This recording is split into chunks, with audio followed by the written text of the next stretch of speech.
Ça c'est grave de le dire maintenant et tout, parce que l'Italie c'est un pays à 4 coupes du monde, hein. C'est un pays à 4 coupes du monde, à combien de finales? Je crois que c'est 6 finales aussi. Un pays, à un moment donné, il y a eu Roberto Baggio et Giannini qui se battaient pour être titulaires d'une équipe nationale. Rendez compte, ou peut-être les gens ne savent pas quel est le deuxième nom que je cite là, Giannini. Giannini, je vous assure que c'est un peu le Francesco Totti avant Francesco Totti. C'est même l'idole de Francesco Totti. C'est l'idole de la Roma. Ce mec-là est un immense joueur. L'Italie avec ça, en 90, ils avaient Giannini, Roberto Baggio. Tu choisis ça entre les deux.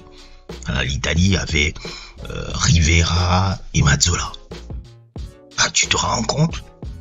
Ça dit que tu as l'équipe nationale et autres, tu as Rivera, Mazzola. Tu choisis, le Rivera jouait la première mi-temps, Mazzola jouait la deuxième mi-temps. C'est deux numéros 10 de c'était deux ballons d'or. Mazzola était ballon d'or, je pense, non. Rivera est ballon d'or, mais je sais pas si Mazzola, mais Mazzola c'est niveau ballon d'or. C'est le gars qui a amené le...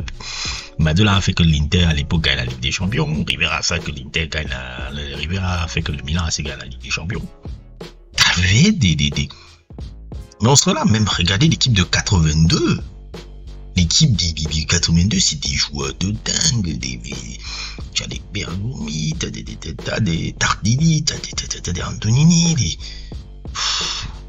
t'es Paolo Rossi,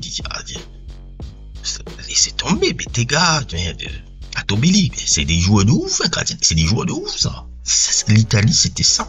Quand tu regardais l'équipe d'Italie, tu disais, bon, tactiquement, une identité forte sur la tactique et que avant tout, on est d'abord des grands défenseurs, même si on a des grands joueurs de ballon, on est des grands défenseurs, on a une tactique au-dessus de tout le championnat.